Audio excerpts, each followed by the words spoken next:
Hello, my name is Kip Rice, and I welcome you to a presentation based upon my literature review, which focused on the use of logic models for evaluation practice. Over the next few minutes, I will provide a brief introduction to key terms and discuss the relevance of the topic. This will lead into a discussion of the theoretical foundations of logic model use and evaluation. Next, I provide a few examples of logic models to help orient anyone who is not familiar with the topic. I then introduce what, based upon my literature review, I consider to be past and current trends in the use of logic models for evaluation. I conclude by pointing out gaps that exist in the current literature and recommend a few resources for anyone interested in learning more about the topic. According to Weiss, theory-based evaluation espouses the idea that the theories, beliefs, and assumptions underlying an intervention can be expressed in terms of a series of causal relationships.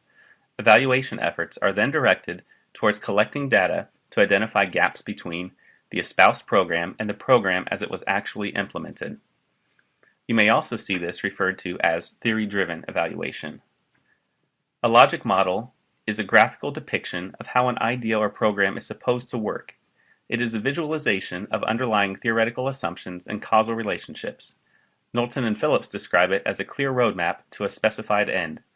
Logic models have many benefits, including the ability to identify differences between programs as designed and as implemented, explicate underlying theoretical assumptions and causal relationships, evaluate various phases of implementation, guide the selection of appropriate data collection methods, and link theory, practice, and research.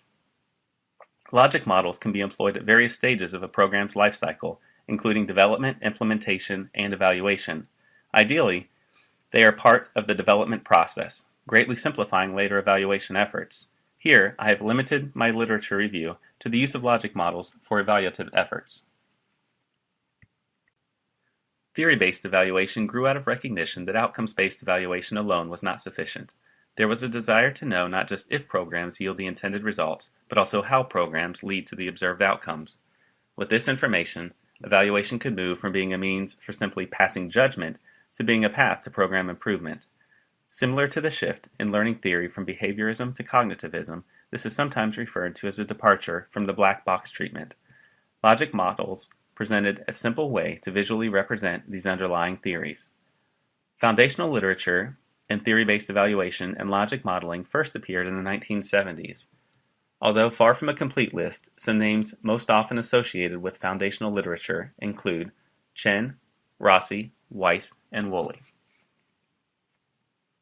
A basic logic model consists of 5 elements. The first, resources or inputs, can refer to material goods, human resources, or financial investment.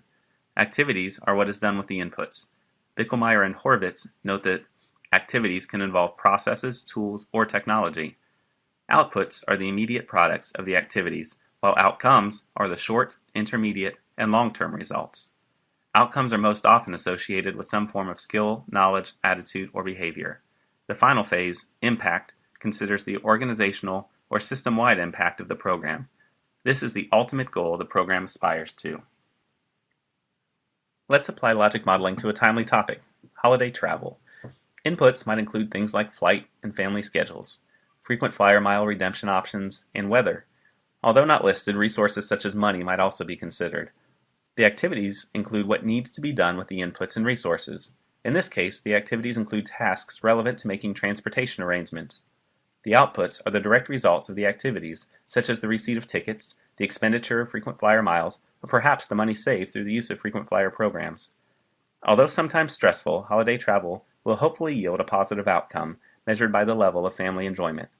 The broader impact of holiday travel involves the continued positive family relations.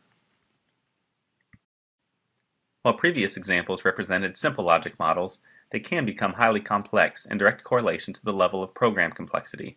Here is an example from the Community Nutrition Education Logic Model presented in a paper by Medeiros et al. This logic model considers 3 levels of stakeholder: the individual, the community, and society. This logic model also distinguishes between short, intermediate, and long-term outcomes, and gives consideration to the assumptions underlying the program and the external factors that may influence or be influenced by the program. Many times, these will be addressed in considerable detail in the logic model. Logic models became widely used within governmental organizations as a result of increasing accountability requirements.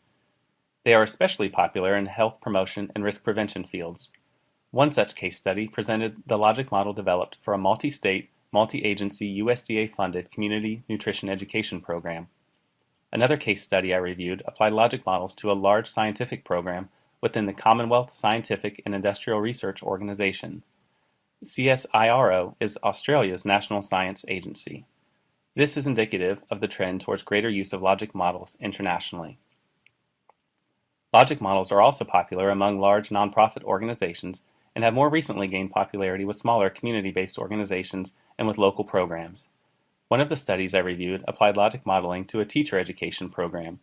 Through logic model development, this evaluation attempted to develop causal relationships between teacher preparation and student performance where program graduates taught. Another study evaluated Project Teams, a middle school curriculum delivery program. Another program-level study presented a logic model developed for the evaluation of a pecan research program administered by the University of New Mexico. The final program-level study evaluated a St. Louis-based program developed to reduce the occurrence of domestic violence and child maltreatment. The literature also reveals a trend towards the application of logic models in more non-traditional contexts. Bickelmeyer and Horvitz apply logic models to human performance technology, developing a model for comprehensive performance evaluation. Hentz et al. Apply logic modeling to a simulation board game for secondary school business education. Others have applied logic modeling to evaluation theory itself, using logic models to understand the similarities and differences between different evaluation approaches, such as between participatory, values engaged, and emergent realist evaluation. While the authors are cautious about the generalizability of their results, each found promise for the application of logic models to such diverse contexts. So why doesn't everyone use logic modeling? Well, as with any method, there are some attributes that limit its universal application. First, it requires considerable amounts of data collection and is thus time-consuming. It also requires a high level of stakeholder commitment to be successful. Other difficulties arise in the identification of underlying program theories and in settling on a single program theory when there are multiple possibilities. Weiss offers her thoughts on the issue in a 1997 article published in the journal Evaluation Review. In this article, she outlines 12 reasons for the limited influence of theory-based evaluation in the field. There are still many gaps in the research related to the use of logic models for evaluation. Many of the gaps identified by Weiss more than a decade ago persist. There remains a need for more meta-analyses. In the research I found, logic models were developed and tested in a single context. In the author's concluding remarks, most acknowledge the need for testing of the model in other contexts before generalizability of the model can be claimed, but it appears that few take up this challenge or see it through to publication if it is taken up. Meta-analyses test theories in a range of contexts, permitting a more accurate picture of the program's value to emerge. It may also help to answer the question of what works best under a given set of conditions. Many of the articles reviewed did not explicate the theories underlying the program or concepts being evaluated. When addressed, the tendency is for the reference to be more implicit than explicit. For social programs, there might be a stronger relationship to social science theory. For programs in education, stronger linkages could be forged with social learning theory and motivation theory, for example. Weiss contends that this may contribute to the accumulation of theoretical knowledge. Another gap in the research involves the development of impact timelines to provide an indication of how long it should take for an intervention to yield outcomes. Presently, it is recognized that programs have multiple implementation phases, but published studies largely neglect discussion related to the appropriate time to evaluate the various phases. Impact timelines are of interest to evaluators and program stakeholders alike. If you are interested in learning more about logic modeling or perhaps applying it to your world of work, these are 4 resources that provide an approachable, practitioner-focused introduction to logic models. The Centers for Disease Control provides an extensive library of online resources. Many of the articles I reviewed reference using resources from the W.K. Kellogg Foundation or the University of Wisconsin Cooperative Extension. The Logic Model Guidebook is now in its 2nd edition. It happened to be the subject of a book review published in an issue of the American Journal of Evaluation that I referenced for my journal analysis. It received a positive review, so I purchased a copy with the hope that it would help guide my efforts to apply logic modeling to some of my current work with the Coast Guard. It also turned out to be an excellent resource for the literature review. Interestingly, co-author Cynthia Phillips is also the author of the W.K. Kellogg Foundation Logic Model Development Guide. This concludes the presentation, but please feel free to post any questions you have related to my project or the use of logic models in evaluation. I also welcome any comments and critiques that I could use to strengthen my literature review. The remaining slides document all of the articles, books, and websites referenced in completing my literature review. Thank you for your time, and I wish all of you the best of luck with the remainder of your semester, and I hope you have a safe and very happy holiday season.